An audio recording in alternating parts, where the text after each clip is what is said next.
सबको जय मसीह की। आप सब लोगों का स्वागत है क्लास नंबर 8 में, 8 के ए पार्ट में। तो आज का जो क्लास का टॉपिक है, जो शीर्षक है, वो ये है कि उद्धार का अर्थ और परमेश्वर की संतान की अनंत सुरक्षा। उद्धार का अर्थ और परमेश्वर की संतान की अनंत सुरक्षा। उद्धार क्या है, हम उसके बारे में इस क्लास में जानेंगे, और परमेश्वर की अनंत की सुरक्षा, उसके बारे में आज हम इस विषय पर बात करने वाले हैं। आइए हम प्रार्थना करते हैं। सर्वशक्तिमान परमेश्वर प्रभु यीशु, हम आपकी महिमा करते हैं। प्रभु धन्यवाद करते हैं आज के दिन के लिए।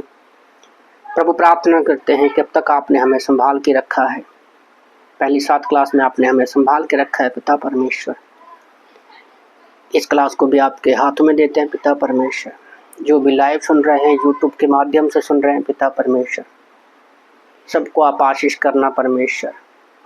प्रभु, हम उद्धार के बारे में अच्छे से जान सके और अनंत काल के लिए हम आपके साथ रहेंगे, ये भी आज हम जान सके। पिता परमेश्वर, धन्यवाद करते हैं। पिता परमेश्वर, आप हमारी सहायता करें, मदद करें, किसी तरह की कोई दिक्कत परेशानी ना हो। जो भी प्रभु क्लास शुरू किया है, उस सब में आप सहायता करें, मदद करें। पिता परमेश्वर, असाइनमेंट करने में कोई दिक्कत परेशानी ना हो, क्लासेस को समझने में कोई दिक्कत परेशानी ना हो। प्रभु, आप हमारी सहायता करें, मदद करें। खुदावन, धन्यवाद प्रभु यीशु, आपने हमारी सारी प्रार्थनाओं को सुना है और उसे पूरा किया।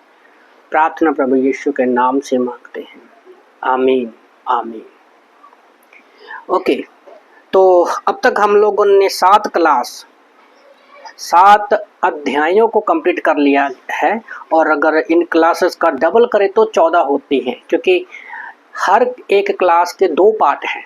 जैसे हर क्लास का ए और बी पार्ट है, तो अब तक 14 क्लासेस हो गई हैं। तो पिछली 2 क्लासेस में हमने 7 के ए और बी पार्ट में देखा था कि कैसे अगर कोई हमसे सवाल पूछता है तो कैसे हम उसको नम्रता के साथ प्रभु जानकर पवित्रताई के साथ, नम्रता के साथ उसको हम कैसे उत्तर दे सकते हैं। ओके, तो आज का जो सवाल है, क्लास है, वो बड़ी इंटरेस्टिंग है, और शायद कुछ लोग जब इस क्लास को सुनेंगे तो वो इस क्लास पर विश्वास नहीं करेंगे, क्योंकि बहुत से लोग आज भी डर में है, एक ऐसी झूठी सच्चाई में है जो एक्चुअल में है ही नहीं। असल में जब आप इस क्लास को सुनेंगे, पढ़ेंगे, तो आपको पता चलेगा कि परमेश्वर कितना अनुग्रहकारी है। सच में उसका अनुग्रह क्या है, उद्धार क्या है। लोग उद्धार खो देने के बारे में तो सोचते हैं, पर उद्धार है क्या, वो एक्चुअल में उनको पता ही नहीं है। अगर मैं किसी से बात करता हूँ, पता है, सुसमाचार सुनाने के बाद अगर सबसे ज़्यादा मैं शब्द कहे जाने वाला जो शब्द है मेरा, वो एक ही है कि तुम कभी अपना उद्धार नहीं खोएंगे। आप कभी अपना उद्धार नहीं खो सकते। और मेरी इसी बात पर बहुत से लोग विश्वास नहीं करते हैं, इवन पास्टर भी विश्वास नहीं करते हैं, क्योंकि प्रभु का धन्यवाद हो कि हमने सीखा है बाइबल से, ग्रेट ग्रेस में हमने सीखा है, इन बातों को अच्छे से जाना है, और इसीलिए हमारे पास एक मजबूत सबूत है, प्रूफ पड़ा है कि हम कभी अपना उद्धार नहीं खो सकते। अगर हमारे पास एक स्ट्रॉन्ग सच्चाई है ना, तो हम दृढ़ता के साथ खड़े हो सकते हैं। अगर हमारे पास आश्वासनी नहीं होगा कि हम अपना उद्धार खो सकते हैं, और हमारे पास अनंत का जीवन नहीं है, तो हमारे पैर डगमगाएंगे। तो आज की क्लास में हम जानेंगे कि कभी भी हम अपना उद्धार नहीं खो सकते, उद्धार का अर्थ क्या है, और कैसे हम अनंत काल के लिए परमेश्वर के साथ सुरक्षा में हैं। ओके, तो जब हम यीशु पर विश्वास करते हैं, हम बचाए गए हैं, बचाए गए तक तो ठीक है, पर उससे भी बढ़कर कुछ है। उससे भी बढ़कर अगर कोई चीज है तो वो है अनंत काल की सुरक्षा, कि आप अनंत काल के लिए क्या है, बचाए गए हैं। और जब तक हम जिंदा हैं तब ही हम अनंत काल को पा सकते हैं, अनंत जीवन को पा सकते हैं। ये ऐसा नहीं है कि जब हम मर जाएंगे उसके बाद हम अनंत काल पाएंगे, अनंत का जीवन पाएंगे, नहीं। और व्यक्तिगत स्तर पर हम अपने आप को काफी असुरक्षित महसूस करते हैं। हमें बहुत सारी चिंताएं रहती हैं कि कहीं हम किसी अपराध का शिकार हो गए, जहाँ डकैती का शिकार हो गए, जहाँ शायद एक पत्नी को उसका पति ने ये डरा धमका के रखा है कि मैं तुझे तलाक दे दूंगा, तो वो अपने आप को व्यवहारिक तौर पर असुरक्षित महसूस करती है। और हमारे बच्चों का शारीरिक भावनाओं के मुद्दों पर भी हम काफ़ी चीज़ों में असुरक्षित महसूस करते हैं कि पता नहीं हमारे बच्चे कैसे होंगे, बड़े होंगे क्या करेंगे क्या नहीं करेंगे, है ना। तो हम भी अपने आप को एक तरह से सुरक्षा से वंचित पाते हैं। शायद हमें इस बात का भी डर लगा रहता है कि कहीं मैं नौकरी ना खो दूं, जहाँ मेरे बिजनेस में मुझे कोई लॉस ना हो जाए, तो हम एक अपने आप को सुरक्षित महसूस नहीं करते। पर इन क्षेत्रों में बहुत सारी चीज़ें हैं कि हमें सुरक्षा प्रदान होती है, तो एक डर बना रहता है। पर सौभाग्य की बात क्या है कि एक क्षेत्र है और जो सबसे ज़्यादा हमारे जीवन में मायने भी रखता है। वो क्षेत्र कौन सा है? आपका परमेश्वर के साथ संबंध। आपका परमेश्वर के साथ संबंध जो है आपको पूरी तरह से सुरक्षा प्रदान करता है। और क्योंकि ये बाइबल भी घोषित करती है कि परमेश्वर विश्वासियों को बिना शर्त का प्रेम करता है और उनको स्वीकार भी करता है और उनको सुरक्षा भी प्रदान करता है, क्योंकि प्रेम उसके स्वभाव में है और सच भी उसके स्वभाव में है। ओके, तो अनंत सुरक्षा हमें क्या शिक्षा देती है कि एक मसीही अपना कभी भी उद्धार नहीं खो सकता।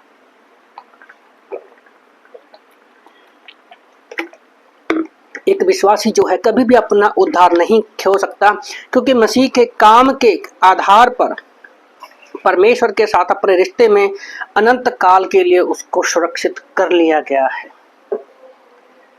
मुझे बहुत सारे पास्टरों से बात करने का मौका मिलता है, अलग अलग पास्टर्स की मीटिंग में भी बैठता हूँ, चर्चेज में भी जाने का मुझे मौका मिलता है, कभी कभी यूट्यूब पर भी मुझे सुनने का मौका मिलता है। तो ज़्यादातर मैं क्या देखता हूँ कि लोगों के पापों के बारे में ही प्रचार किया जाता है, और शिक्षा की कमी के कारण बहुत सारे प्रचार यही किया जाता है कि तुम अपना उद्धार खो दोगे। और मैंने देखा है जिन चर्चेज में सिर्फ चिन्ह चमत्कारों की ही बात की जाती है, परमेश्वर के वचन को खुलकर प्रचार नहीं किया जाता, उन लोगों को पास ना तो उद्धार के बारे में कोई नॉलेज है और ना ही वो अपने उद्धार में सुरक्षित हैं उसके बारे में कोई पता है, और ना ही उनको ये पता है इसके बारे में पूरी तरह से वो श्योर नहीं है कि वो अपना उद्धार खो सकते हैं या नहीं खो सकते। उनको पता ही नहीं है क्योंकि उनको सिखाया ही नहीं जाता। जबकि विश्वासी अपने उद्धार का आश्वासन प्राप्त कर सकता है, ओके, जब पता चलता है कि वह बचा लिया गया है। सवाल उसके उद्धार के विषय में उठ सकता है। पाप के लिए क्रूस पर मसीह को मृत्यु घोषित कर दिया गया। एक बार में ही विश्वासी जो है, आदमी जो है, बचाया गया है। क्या विश्वासी अपने उद्धार को खो सकता है? क्या हम मुक्ति को खोने के लिए कुछ भी कर सकते हैं?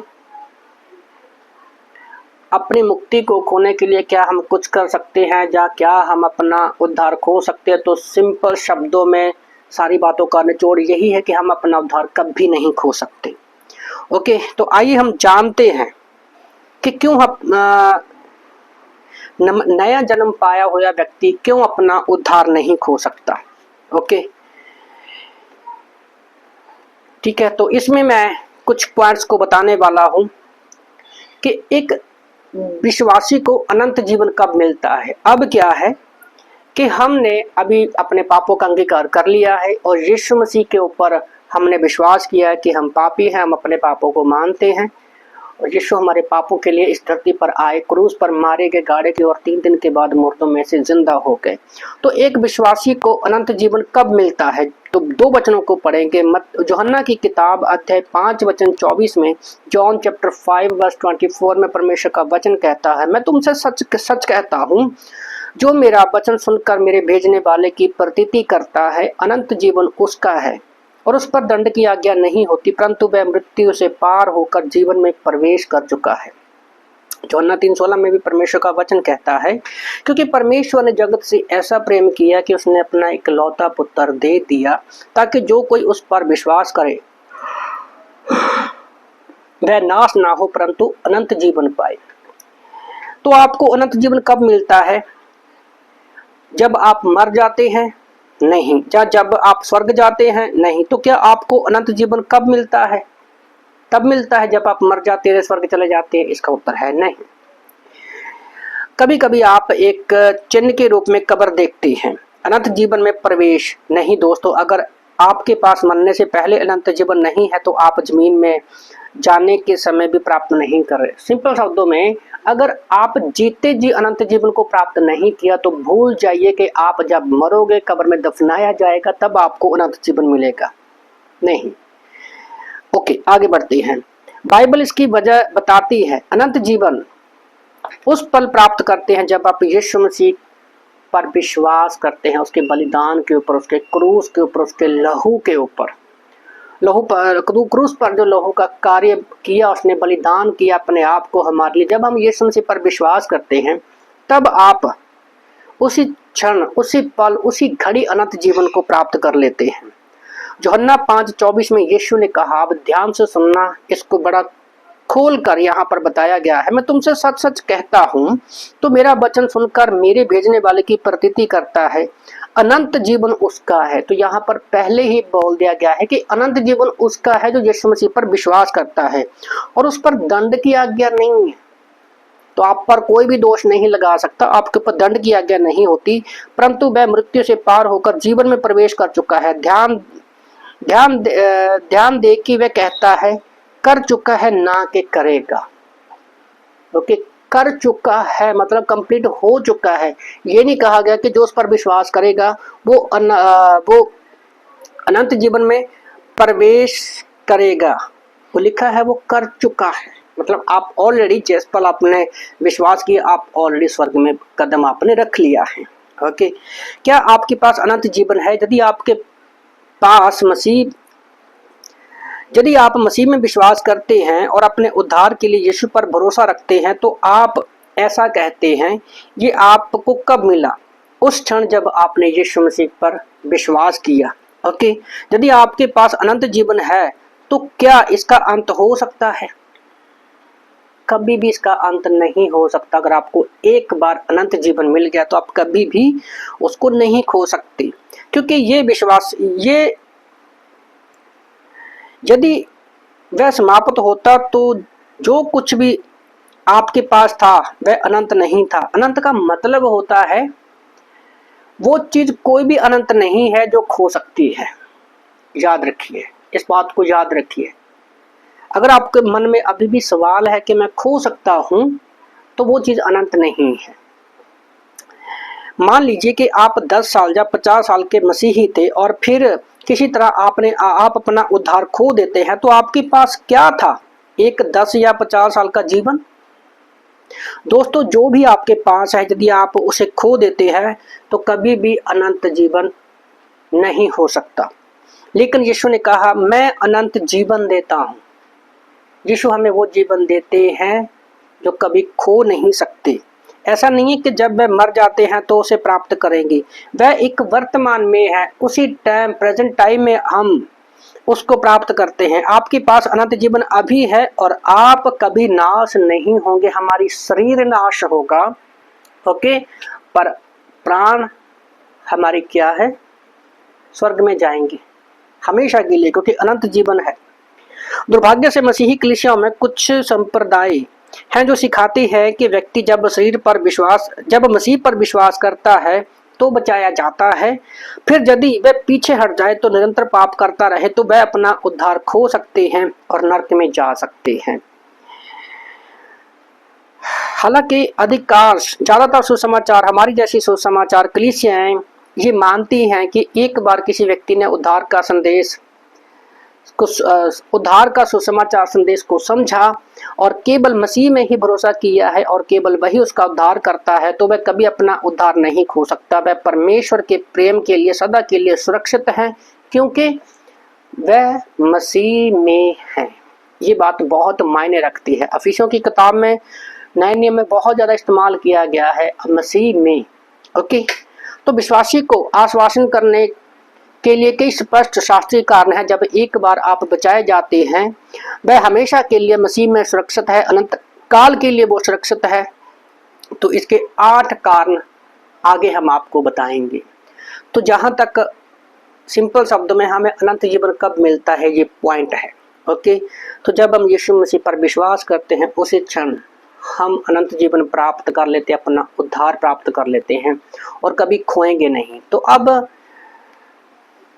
क्यों, कैसे नहीं खोएंगे, इसके 8 कारण हैं। पहला है, परमेश्वर जब हमें बचाता है तो क्या होता है। पहला पॉइंट है, परमेश्वर जब हमें बचाता है वह हमें विश्वास से अनुग्रह के द्वारा मुक्ति का मुफ्त उपहार देता है। तो अनुग्रह हमें गिफ्ट के रूप में मिला है।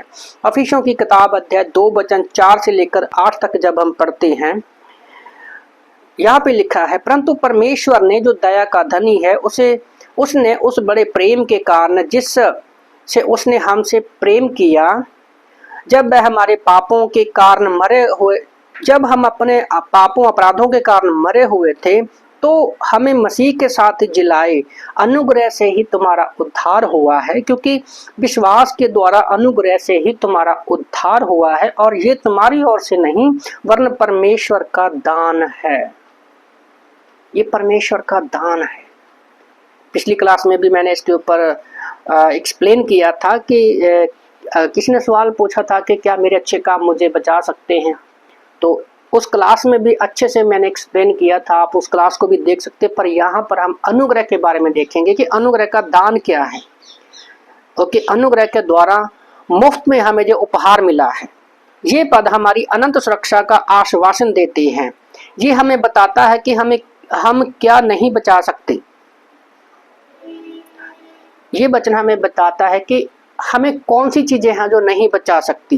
ये पद हमें बताता है कि स्वयं और हमारे काम हमें नहीं बचा सकता, हम खुद और हमारे काम हमें नहीं बचा सकते। मुक्ति खुद की नहीं और कामों की भी नहीं है। मुक्ति जो है खुद की भी नहीं और कामों की भी नहीं है। ये काफी सरल लगता है ना, लेकिन ज्यादातर लोगों को ये सरल अवधारणा समझ में नहीं आती है। यदि आप औसत आदमी को सड़क पर पूछें, ये बड़ी ध्यान से सुनने वाली बात है, आप मान लो रोड पर जा रहे हो, किसी व्यक्ति को पूछते हो कि आपको लगता है कि आप स्वर्ग में जाएंगी, वह उत्तर देता है हाँ जरूर मैं जाऊंगा। किस बेस पर वो बोलता है। आप पूछते हैं क्यों, तो वह उत्तर देता है मैं जो सबसे अच्छा कर रहा हूं, मतलब खुद जो अच्छा कर रहा हूं वह अच्छा कर रहा हूं, वह करता हूं। इस जवाब के बारे में सोचो, मैं स्वयं कर रहा हूं काम जो सबसे अच्छा कर रहा हूं, मैं खुद के द्वारा जो अच्छे काम कर रहा हूं। लेकिन इफिसियों 2:8 हमें क्या कहता है, क्योंकि विश्वास के द्वारा अनुग्रह से ही हमारा उद्धार हुआ है, तुम्हारा उद्धार हुआ है। तो यहाँ पर व्यक्ति कामों पर अपना विश्वास लगा रहा है जब हम उसको पूछते हैं, पर बाइबल कहती है कि हमारे कामों के द्वारा तो बिल्कुल भी हम अपना उद्धार नहीं कर सकते। अब अनुग्रह क्या है, अनुग्रह बहुत इंपॉर्टेंट है। कृपा, अनुग्रह क्या है, इसको समझना बहुत जरूरी है। अनुग्रह परमेश्वर के स्वभाव की विशेषता है। ये परमेश्वर का एक स्वभाव की विशेषता है जो परमेश्वर को हम जैसे पापियों को प्रेम करवाता है। तो अनुग्रह ही है जो हम पापियों को परमेश्वर को प्रेम करने के लिए मजबूर करता है। अनुग्रह कुछ ऐसा है जिसे हम, वो ऐसा गिफ्ट है जिसके हम लायक नहीं थे, पर फिर भी परमेश्वर की ओर से मेरे जैसे और आप जैसे पापी लोगों के लिए बेमिसाल कृपा है। परमेश्वर की वो दया है जो वास्तव में दंड के योग्य थे, उन लोगों के लिए वो गिफ्ट देना जिनको सजा मिलनी चाहिए थी, पर उनको क्षमा भी मिली और साथ में अच्छे गिफ्ट भी मिले। अनुग्रह का अर्थ समझने के लिए, मदद करने के लिए एक तरीका है। किसी ने इसके शब्दों को बड़ा अच्छे से अनुवाद किया है। इंग्लिश में बोलते हैं ग्रेस, GRACE, ग्रेस। ग्रेस मतलब अनुग्रह। तो किसी ने इन शब्दों को बड़ा एक्सप्लेन किया है, God's riches at Christ expenses. God's riches at Christ expenses, इसका हिंदी में अर्थ है मसीह के खर्चे पर परमेश्वर का धन।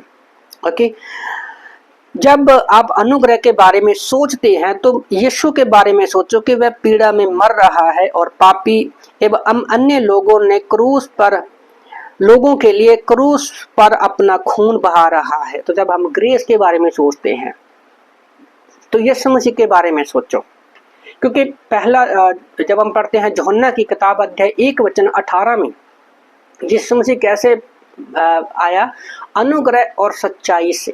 तो अनुग्रह को जीता जागता हम देखते हैं। अनुग्रह के अगर कोई मूर्त है तो वो यीशु मसीह है, कि चेहरा है तो वो यीशु मसीह है।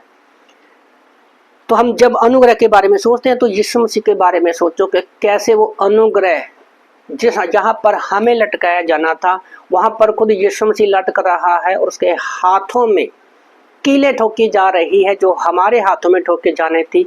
यही वो अनुग्रह हमें गिफ्ट के रूप में मिला है कि हम पापी लोग थे, हमें दंड मिलना चाहिए था, पर फिर भी हम लोग बचाए गए हैं। पर उसका दंड किसने भरा है? वो यीशु मसीह ने क्रूस पर भरा है। हमारे पास परमेश्वर की सराहना करने के लिए कुछ नहीं है। कई लोगों को लगता है कि मैं अच्छे कपड़े पहनकर, नहा धोकर, अच्छे फूल माला लेकर, अच्छी चीजें लेकर अगर परमेश्वर को चढ़ाता हूं तो परमेश्वर खुश हो जाएगा।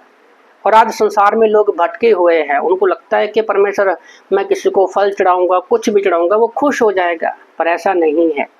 हम जानते हैं हमारा परमेश्वर अनंत का परमेश्वर है, सृष्टि को बनाने वाला परमेश्वर है। हम ऐसे लायक नहीं हैं कि उनके सामने खड़े भी हो सके, पर फिर भी हम उसकी कृपा को, अनुग्रह को देखते हैं। हम जन्म से ही चुनाव और अभ्यास से ही पापी हैं। याद रखो, हम पापी स्वभाव में ही पैदा हुए हैं। आदम हवा ने पाप किया, परमेश्वर ने आदम हवा को बिल्कुल परफेक्ट बनाया था, पर उत्पत्ति 3 में हम देखते हैं कि शैतान की बातों में आकर उन्होंने परमेश्वर की आज्ञा तोड़ी और परमेश्वर का आत्मा उनके अंदर से निकल गया, आत्मिकता में वो मर गए। तो उसके बाद जितने भी बच्चे उनके द्वारा पैदा हुए वो सब के सब पापी स्वभाव में पैदा होते हैं। तो हम उसी के आगे आगे वंशज हैं।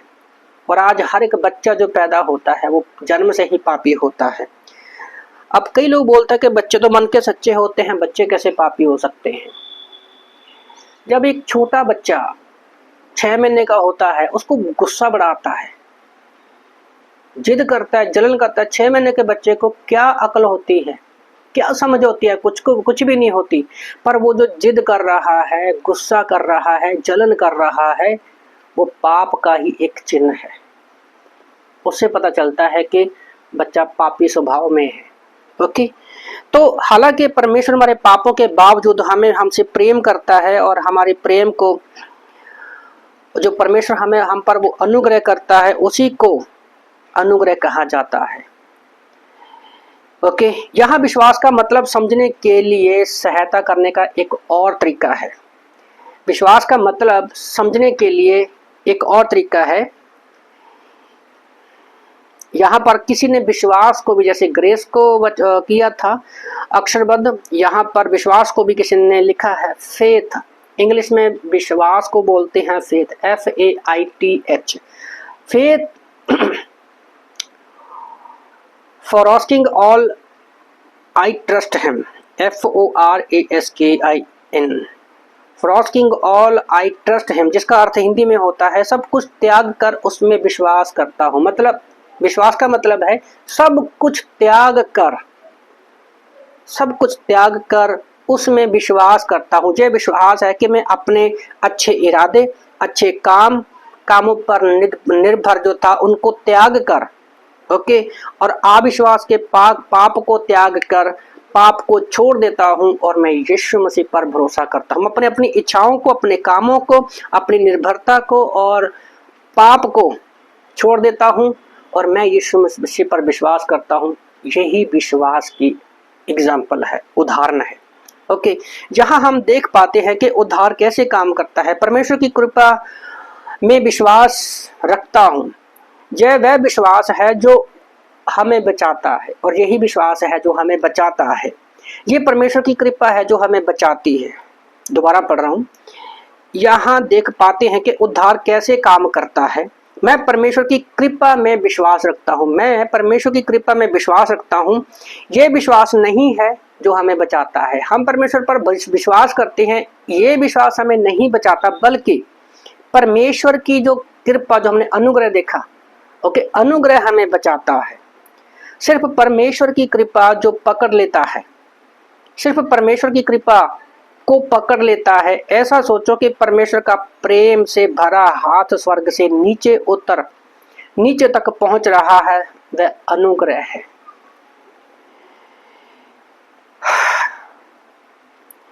यह कहते हुए मैं तुमसे प्रेम करता हूं और मैं आपको बचाना चाहता हूं। जैसे परमेश्वर का प्रेम देखो ना, यीशु मसीह के बारे में आप इमेजिनेशन करो, अपने मन में चित्र करो कि परमेश्वर का हाथ स्वर्ग से नीचे उतर रहा है। वो कहता है मैं तुमसे प्रेम करता हूं और मैं आपको बचाना चाहता हूं। सेम यीशु मसीह के लाइफ से हम देखते हैं, यीशु मसीह कहां से उतरा? स्वर्ग से उतरा। मैं तुमसे प्रेम करता हूं, उसने कहा ही नहीं, क्रूस पर दिखाया भी। वो बचाना चाहता है तो क्रूस पर कभी जाता ही नहीं अगर वो हमें बचाना नहीं चाहता। तो क्रूस पर हम यीशु मसीह को एक प्रैक्टिकल रूप में देख सकते हैं। ये कील से छिदा हुआ हाथ है क्योंकि उसमें अपने पापों का भुगतान किया है। अपने विश्वास को पाप से भरे हुए हाथ के रूप में देखें और कहें, जब हम यीशु मसीह को इमेजिनेशन करते हैं और धन्यवाद करते हैं, प्रभु जिस अनुग्रह के, जिस इनाम, जिस तोहफे के मैं लायक नहीं था, फिर भी वो यीशु मसीह ने हमारे लिए तोहफा दिया।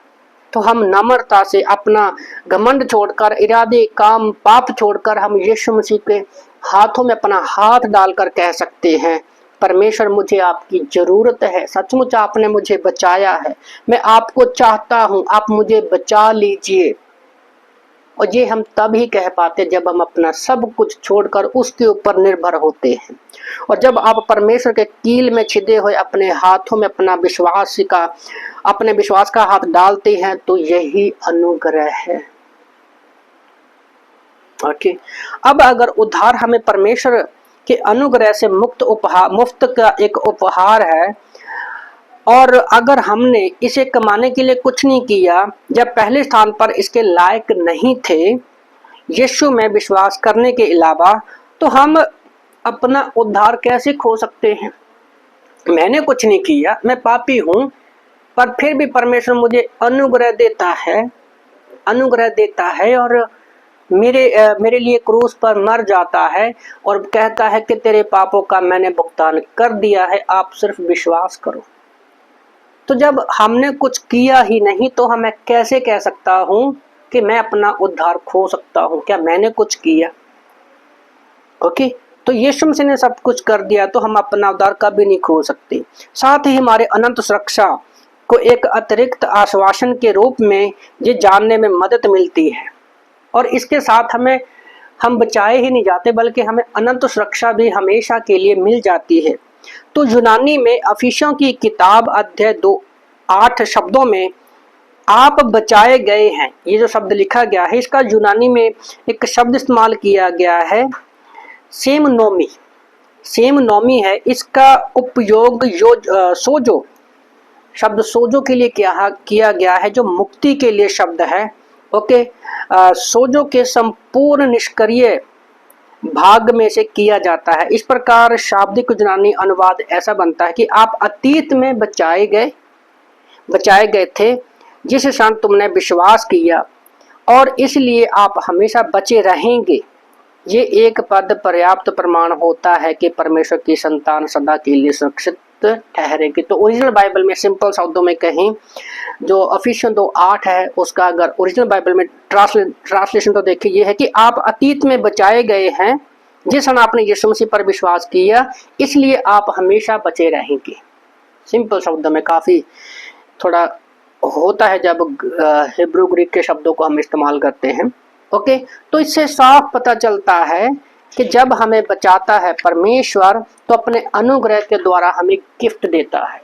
ओके, अनुग्रह को हम लोग एक सिंपल शब्दों में कैसे समझ सकते हैं? मान लो आपका बच्चा है, बच्चे को बाहर स्कूल से आया, स्कूल से खेलने के लिए वो चला गया, और आपने बोला था, माता पिता ने बोला कि बच्चे तुम्हें 6 बजे तक घर आना है, पर वो बच्चा 6 बजे की बजाय 7 बजे आता है, और अब उसके जब वो घर में एंट्री करता है तो उसके मन में डर होता है, डर होता है कि अब मुझे मार पड़ेगी। पर जब वो घर में एंट्री करता है तो उसके उल्टा होता है, उसको मार भी नहीं पड़ती और उसको खाने के लिए चॉकलेट भी मिलती है। तो इसको बोलते हैं अनुग्रह। वो दंड के काबिल था, सजा के काबिल था, ताड़ना, ठीक है, पर उसको सजा भी नहीं मिली और खाने के लिए चॉकलेट भी मिली। यही परमेश्वर का अनुग्रह है जो हमें अनंत के लिए बचाता है। ओके, तो दूसरा पॉइंट क्या है? जब परमेश्वर हमें बचाता है वह हमारे सभी पापों को क्षमा करता है। सभी मतलब सभी पापों को, बीते कल के, आज के, भविष्य के पापों को क्षमा करता है। तो दूसरा पॉइंट है, जब परमेश्वर हमें बचाता है वह हमारे सभी पापों को क्षमा करता है। बाइबल सिखाती है कि जब कोई व्यक्ति यीशु मसीह पर पूरी तरह से विश्वास करता है तो उसके बीते कल के, आज के और भविष्य के, बीते कल के, आज के और भविष्य के सारे पापों को क्षमा कर दिया जाता है, हमेशा हमेशा के लिए। क्योंकि यीशु मसीह 2000 साल पहले हमारे पापों के लिए क्रूस पर मारे गए और 30 दिन मुर्दों में से जिंदा हो गए। तो इसलिए परमेश्वर हमारे पापों को याद कभी नहीं करता। इसको मैं वचनों के द्वारा प्रूफ कर सकता हूँ। कई लोगों को लगता है कि मेरे शायद आधे ही पाप माफ हुए हैं, अब तक के पाप माफ हुए, अगर इसके बाद में पाप करूंगा तो अपने पापों के कारण मैं अपना उद्धार खो सकता हूं। ये धारणा बिल्कुल गलत है। इसलिए बाइबल पढ़ना बहुत जरूरी है। तो मैं यहाँ पर 5 वचनों को पढ़ने वाला हूँ। पहला है कि क्यों परमेश्वर एक बार में हमारे सारे पापों को क्षमा कर दिया। यीशु मसीह का 19:30 में आखिरी शब्द क्या था? आखिरी शब्द क्या था? कि सब पूरा हो गया। मतलब अब ऐसा कोई भी बलिदान नहीं रहा जिसके लिए पापों के लिए आपको बलिदान करना पड़े। पर फिर भी मैं यहाँ पर कुछ वचनों को पढ़ना चाहता हूँ। प्रेतों के काम अध्याय 10 वचन 43 में जब हम पढ़ते हैं तो लिखा है, उसकी सब भविष्य कर्ता गवाही देते हैं कि जो कोई उस पर विश्वास करेगा उसके नाम के द्वारा पापों की क्षमा मिलेगी। तो भविष्यकर्ता ने भी ये बताया कि उसके नाम पर जो विश्वास करेगा उसके पापों से हमेशा के लिए क्षमा मिलेगी। अफिसियों की किताब अध्याय 1 वचन 7 में भी जब हम वचनों को पढ़ते हैं तो यहाँ पर लिखा है, हमको उसके लहू के द्वारा छुटकारा अर्थात अपराधों की क्षमा उसके उस अनुग्रह के धन के अनुसार मिला है। तो हमारे अपराधों से छुटकारा यीशु मसीह के लहू के द्वारा हमें हमेशा के लिए मिल गया है। कुलुस्सियों की किताब अध्याय 2 वचन 13-14 में भी जब हम पढ़ते हैं, कुलुस्सियों की किताब अध्याय 2 वचन 13-14 में, और उसने तुम्हें भी जो अपने अपराधों और अपने शरीर की खतना रहित दशा में मुर्दा थे उसके साथ जिलाए और हमारे साथ हमारे अपराधों को क्षमा किया है और विधियों का वह लेखा जो हमारे नाम पर और हमारे विरोध में था मिटा डाला और उसको क्रूस पर कीलों से जड़कर सामने से हटा दिया है।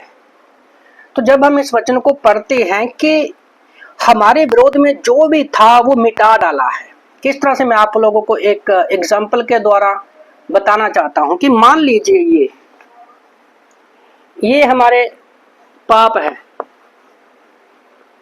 ये जो चीज है, ठीक है, ये हमारा खाता है, हमारे पाप है, ये सारी आप इसमें देख सकते हो। तो ये ऐसा नहीं है कि इस पर कांटा मार दिया गया है। अगर इस पर सिर्फ कांटा मार दिया जाए तो फिर भी ये दिख रहा है। तो कुलुस्सियों 2:13-14 में जो इस्तेमाल शब्द किया गया है, मिटा दिया गया है, ऐसे मिटा दिया गया है, सब कुछ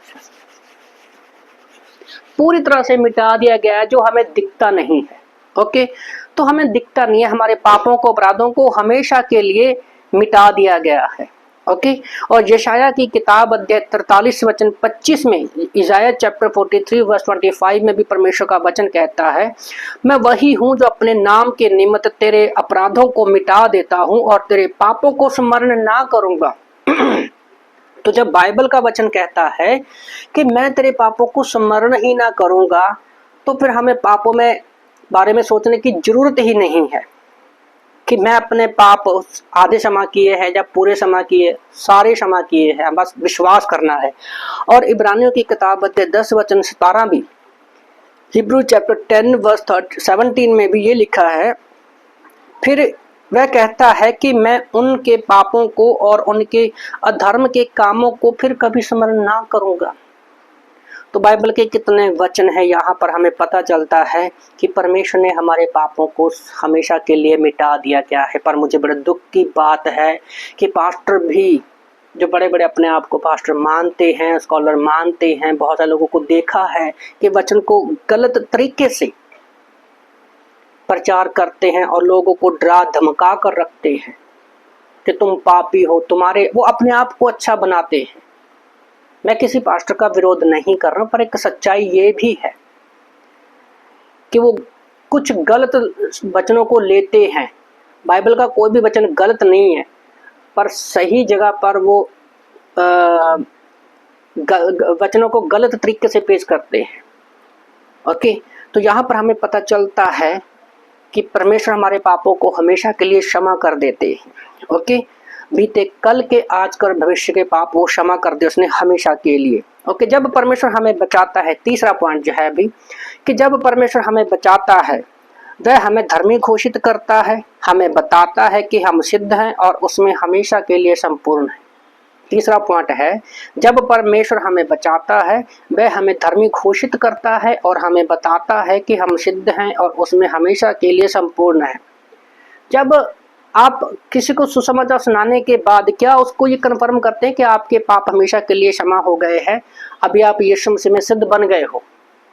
ओके, परमेश्वर की नज़र में हम अभी सिद्ध हैं और आप संपूर्ण हो। ओके, तो ये चीज़ बतानी बहुत जरूरी है। जब कोई व्यक्ति आज मसीह पर विश्वास करता है तो अनुग्रह की अदला बदली होती है। रोमियो की किताब अध्याय 4-5-2 में हम पढ़ते हैं, जब इन वचनों को हम लोग पढ़ेंगे। रोमियो की किताब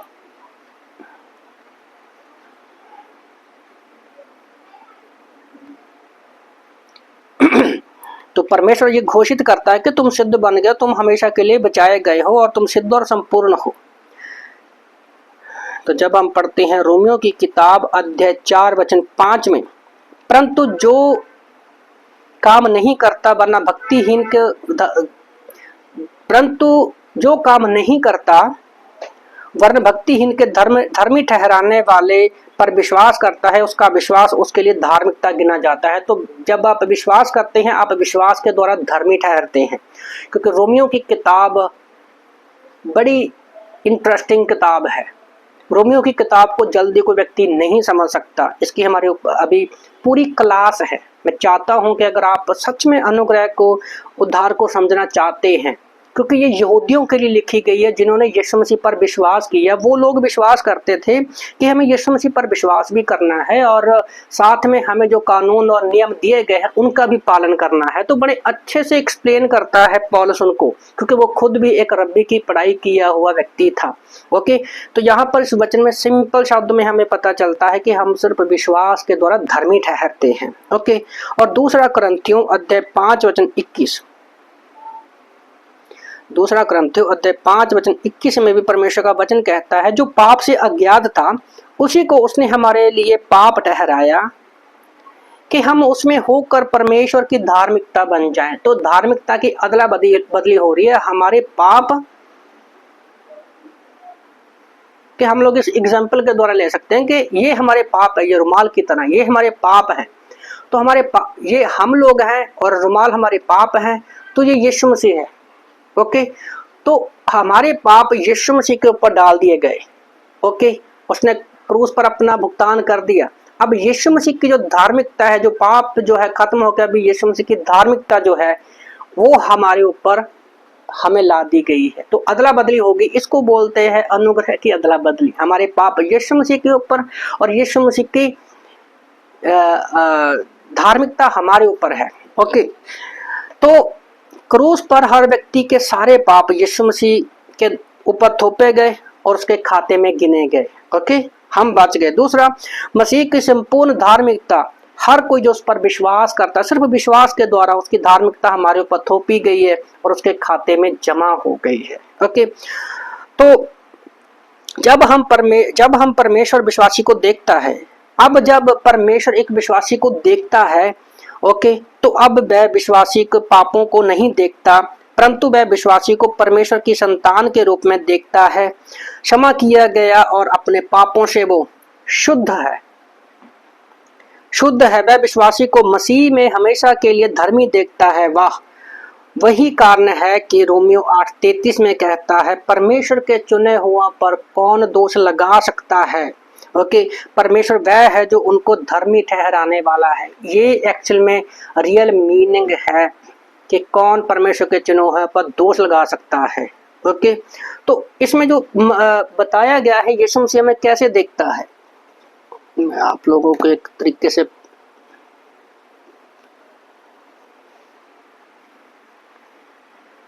मान लीजिए ये हम हैं।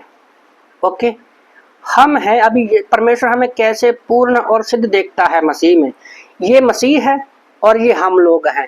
तो ये हम लोग अब मसीह में है, मसीह में चले गए हैं, तो ये बंद हो गई है। अब हम तो नहीं दिखते, पर यीशु जो है हमें मसीह में देखता है कि शुद्ध है, पवित्र है, सिद्ध और पवित्र है, क्योंकि यीशु मसीह शुद्ध सिद्ध है और परफेक्ट है। तो यीशु मसीह के द्वारा हमें वो देखता है। ओके, तो कौन उत्तरदायी होगा? इसका कोई उत्तर भी नहीं है। इस सवाल का अदालत में समायोजन से है। कोई भी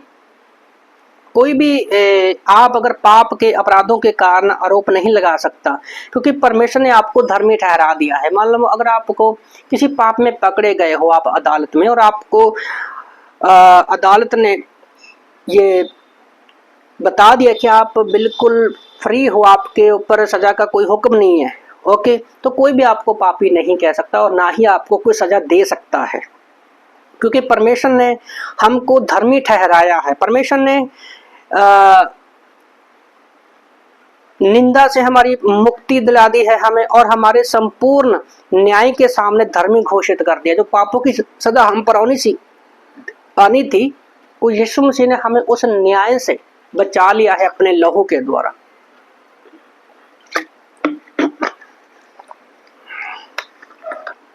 यदि परमेश्वर ने इस फैसले को सुनाया है, तो गलत काम करने के आरोप का पुनरुत्थान कौन कर सकता है, जो आपके सामने फिर से लगाएगा? एक विश्वासी के रूप में आप सुनिश्चित हो सकते हैं कि आप सदा के लिए सुरक्षित हैं, क्योंकि वहाँ कोई पाप नहीं है जो पहले से ही मसीह द्वारा निपटा दिए गए हैं। इसलिए अगर परमेश्वर पिता आपको बचाने के लिए ये काम करने के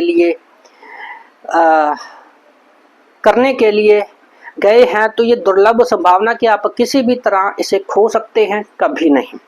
यदि परमेश्वर वह है जो धर्मी ठहराता है, तो आपको अधर्मी ठहराने कौन समक्ष है? बिल्कुल कोई नहीं। धर्मी घोषित होने के अलावा परमेश्वर ने विश्वासी को स्थायी रूप से पवित्र बनाया है, हमेशा के लिए सिद्ध किया है। तो परमेश्वर ने सिर्फ हमारे पापों को ही नहीं लिया, बल्कि यीशु मसीह के द्वारा, उसके लहू के द्वारा हमें पवित्र भी कर दिया है, और हमें धर्मी भी ठहराया है, और हमें सिद्ध भी कर दिया है। ओके, रोमन की किताब अध्याय 10 वचन 10 और 14 में लिखा है। इब्रानी की किताब अध्याय 10 वचन 10 और 14 में लिखा है, उसी इच्छा से हम यीशु मसीह की देह के एक बार ही बलिदान चढ़ाए जाने के द्वारा पवित्र किए गए हैं, क्योंकि उसने एक ही चढ़ावे के द्वारा उन्हें जो पवित्र किए जाते हैं सर्वदा के लिए सिद्ध कर दिया है। तो यीशु मसीह ने एक बार में बलिदान के द्वारा हम लोग सिद्ध परफेक्ट बन गए हैं। अभी और किसी बलिदान की जरूरत नहीं है। इब्रानी 10:14 में कुछ अद्भुत है। वो कहता है कि उसने एक ही चढ़ावे के द्वारा उन्हें जो पवित्र किया है सर्वदा के लिए सिद्ध भी कर दिया है। इस वाक्यांश को ध्यान से समझे। सर्वदा के लिए सिद्ध मतलब हमेशा के लिए सिद्ध कर दिया है। यीशु मसीह क्रूस पर पीड़ा में लटका, फिर मरने के लिए, सिर्फ फिर से मरने के लिए नहीं, क्रूस पर वह अपने शरीर में हमारे सभी पापों का भुगतान कर रहा था। जब हम पढ़ते हैं पहला पत्रस अध्याय 2 वचन 24 के अनुसार, मसीह एक ही पेश का सर्वदा के लिए सिद्ध, ये बात को याद रखो, सर्वदा के लिए हमें सिद्ध कर दिया है, क्योंकि वो सिद्ध था। हम में से जो उस पर विश्वास करते हैं वह बचाए गए हैं। सही बलिदान के कारण हमारे पाप प्रभु यीशु मसीह में पूर्णता है। जब आप बचाए गए हैं तो परमेश्वर सिर्फ आपको नई शुरुआत ही नहीं देता, वह आपको एक भेंट के रूप में अनंत अनंत जीवन जो है पूर्ण रीति से हमें प्रदान करता है। तो बाइबल हमें बताती है कि सिर्फ बचाए जाना ही नहीं, बल्कि हमें पूरी तरीके से सिद्ध और पवित्र बनाकर परमेश्वर हमेशा हमेशा के लिए हमें अनंत जीवन देते हैं। सिर्फ एक बार विश्वास करने पर आप कभी भी अपना उद्धार नहीं खो सकते। ओके, तो चौथा पॉइंट क्या है? जब परमेश्वर हमें बचाता है क्या होता है? जब परमेश्वर हमें बचाता है वह हमारे लिए पवित्र आत्मा भेजता है जो हमारे दिल में रहता है और हमें खुद के रूप में मोहर लगाता है। इस पॉइंट को आप बड़ी ध्यान से समझिएगा, क्योंकि यहाँ पर बहुत सारी गलत शिक्षा चल रही है कि जब परमेश्वर हमें बचाता है वह हमारे लिए पवित्र आत्मा भेजता है जो हमारे दिल में रहता है और हमें खुद के रूप में मोहर लगाता है। शब्द मोहर पर आप बार बार कॉन्सेंट्रेट कीजिए। ओके, तो गलातियों की किताब अध्याय 4 वचन 6 में लिखा है, 4 से लेकर गलातियों की किताब अध्याय 4 वचन 6 और 7 में लिखा है, और तुम जो पुत्र हो इसलिए परमेश्वर ने अपने पुत्र के आत्मा को जो हे पिता हे अब्बा कहकर पुकारता है हमारे हृदयों में भेजा है। इसलिए तो अब दास नहीं परंतु पुत्र है, और जब पुत्र हुआ तो परमेश्वर के द्वारा वारिस भी हुआ। तो जब हमारे अंदर जिस क्षण हम यीशु मसीह को ग्रहण करते हैं उसी क्षण हमारे अंदर परमेश्वर का आत्मा हमेशा के लिए आ जाता है, और वही आत्मा हमें पिता को हे अब्बा हे पिता कहने के लिए उकसाता है। हमारे अंदर वो काबिलियत नहीं है, हमारे अंदर वो क्षमता नहीं है। ओके, तो जब हम बेटे हुए तो वारिस कहाँ के हुए? धरती के नहीं, स्वर्ग के वारिस हुए। तो साफ पता चलता है कि हम अनंत काल के लिए परमेश्वर के साथ रहेंगे।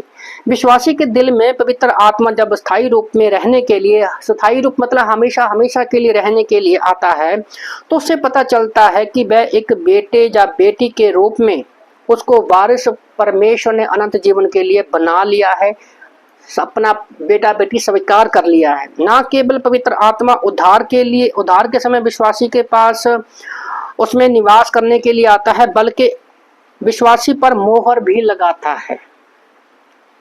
क्योंकि जब तक हम वचनों को अच्छी तरह से जानेंगे नहीं, पढ़ेंगे नहीं, तब तक हम अच्छी तरह से समझ भी नहीं पाएंगे कि चल क्या रहा है। तो पवित्र आत्मा की छाप मोहर हम पर लगती है। जिस पल वह सुसमाचार को ग्रहण करता है उसी क्षण हम पर पवित्र आत्मा की मोहर लग जाती है। इफिसियों की किताब अध्याय 1 वचन 13-14 में परमेश्वर का वचन कहता है, उसी में तुम पर भी जब तुमने सत्य के वचन को सुना जो तुमने उद्धार का सुसमाचार है और जिस पर तुमने विश्वास किया, यहाँ पर भी विश्वास किया है, प्रतिज्ञा किए हुए, प्रतिज्ञा मतलब वादा किए हुए पवित्र आत्मा की मोहर लगी है, मतलब छाप लगी है।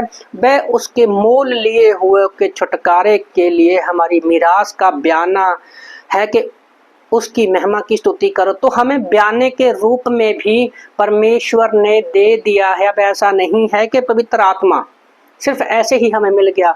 यीशु मसीह ने कहा यूहन्ना 14 में कि मैं तुम्हारे लिए स्वर्ग में घर बनाने के लिए जा रहा हूँ। तो बयाने के रूप में जब हम उस पर विश्वास करते हैं तो परमेश्वर ने बयाने के रूप में हमें पवित्र आत्मा दिया है।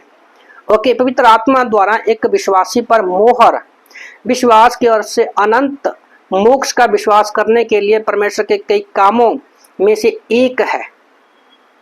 ओके, जैसे हम घर को बयाने, हम कोई घर लेते हैं तो थोड़े पैसे देकर बयाना देकर उसमें बैठ जाते हैं। ओके, बाकी के पैसे बाद में देते हैं, तो कहते हैं कि भाई अब ये घर तुम्हारा हो गया। तो उसी तरह से हम हमेशा के लिए अनंत जीवन परमेश्वर ने हमें दिया है, अनंत काल के लिए हम स्वर्ग में रहेंगे। तो बयाने के रूप में पवित्र आत्मा हमें दिया गया है, और ये है कि जब हम इस दुनिया से जाएंगे, शारीरिक रूप में मर जाएंगे, तो हमें महिमामय शरीर के रूप में पवित्र आत्मा हमारी मदद करेगा। ओके, और इफिसियों की किताब अध्याय 4 वचन 30 के अनुसार वो शोकित हो सकता है और कभी छोड़ता नहीं है हमें। तो पुराने नियम में जो है मोहर बड़ा मायने रखती है। जब हम पढ़ते हैं कि मसीह, जब हम मत्ती की किताब अध्याय 27 वचन 66 के बारे में देखते हैं कि जब यीशु मसीह को कब्र में बंद किया गया तो उस पर रोमन सरकार ने अपनी मोहर लगा दी थी, मतलब जिसको कोई खोल नहीं सकता, वो सरकारी मोहर थी, जिससे पता चलता था कि ये मोहर बंद किया गया है। मोहर का मुख्य विचार ये है कि विश्वासी को परमेश्वर से संबंधित विश्वासी होने की पहचान के लिए आत्मा के साथ मोहर लगाया जाता है। ओके, अगर विश्वासी को पवित्र आत्मा ही नहीं मिला तो क्या फायदा। ये बताती है कि पवित्र आत्मा से ही विश्वासी पिता को हे यहोवा को हे पिता हे अब्बा कहकर पुकारता है। इसके अलावा अफिसियों की किताब अध्याय 1:13-14 में और अफिसियों 4:30 में हमें बताता है कि यीशु के आगमन पर हमें महिमामय शरीर प्राप्त करने के लिए विश्वासी की अंतिम मुक्ति के दिन मोहर स्थायी है। जो स्थायी मोहर की बात की जाती है ना, वो पवित्र आत्मा की छाप की बात की जाती है, और वो मोहर उसी क्षण हमें मिल जाती है जब हम यीशु मसीह पर विश्वास करते हैं। मुझे बड़े दुख के साथ कहना पड़ रहा है, और कहने से बोलना भी चाहिए कि आज बहुत सारे लोगों को यही नहीं पता कि पुराने नियम में पवित्र आत्मा, नए नियम में और पुराने नियम में पवित्र आत्मा का फर्क है। ओके, पुराने नियम में जब पवित्र आत्मा आता था तो थोड़े समय के लिए आता था और अपना कार्य पूरा करने के बाद वो चला जाता था। पर यीशु मसीह के क्रूस के बाद पवित्र आत्मा जब यीशु मसीह पर कोई भी व्यक्ति विश्वास करता है, हमेशा हमेशा के लिए उसके अंदर आ जाता है और कभी भी छोड़कर नहीं जाता। पर मुझे बड़े दुख के साथ कहना पड़ रहा है कि बहुत सारे पास्टरों को, बड़े बड़े ज्ञानियों को बाइबल की सही नॉलेज ना होने की वजह से वो प्रचार करते हैं कि तुम्हारे अंदर पवित्र आत्मा निकल गया है, और आज भी वो चर्चेस में चिल्लाते हैं, गिरते हैं, हिलते डुलते हैं कि पवित्र आत्मा उतर रहा है। हम किसी का न्याय नहीं कर रहे, पर जो बाइबल के अनुसार सच्चाई है वो यही है कि जब हम यीशु मसीह पर विश्वास करते हैं उसी क्षण हमारे अंदर परमेश्वर का आत्मा आ जाता है, क्योंकि वो गड़बड़ी का आत्मा नहीं है, वो शांति का आत्मा है। तो पवित्र आत्मा हमारे अंदर साइलेंटली हमारे अंदर आता है। ओके, और उसके फल जब हम वचन में बने रहते हैं, पवित्र आत्मा की अगुवाई में चलते हैं, तो उसके फल थोड़े समय के बाद हमारे अंदर देखने को मिलते हैं। ओके, तो पांचवा क्या है, जब परमेश्वर हमें बचाता है। पांचवा पॉइंट क्या है कि वह हमें आश्वासन करता है कि मसीह की मध्यस्थता हमें सबसे ज्यादा समय तक बचाएगी। जब परमेश्वर हमें बचाता है तो परमेश्वर ये भी बताता है कि मसीह की मध्यस्थता, मसीह हमारे लिए जो प्रार्थना करता है वो हमें बचा के रखेगी जब तक हम धरती पर हैं। याद रखिए। तो पढ़ते हैं रोमन की किताब अध्याय 8:34 में, फिर कौन है जो दंड की आज्ञा देगा? मसीह है जो मर गया, वरन मुर्दों में से जी भी उठा और परमेश्वर की दाहिनी ओर है और हमारे लिए निवेदन भी करता है।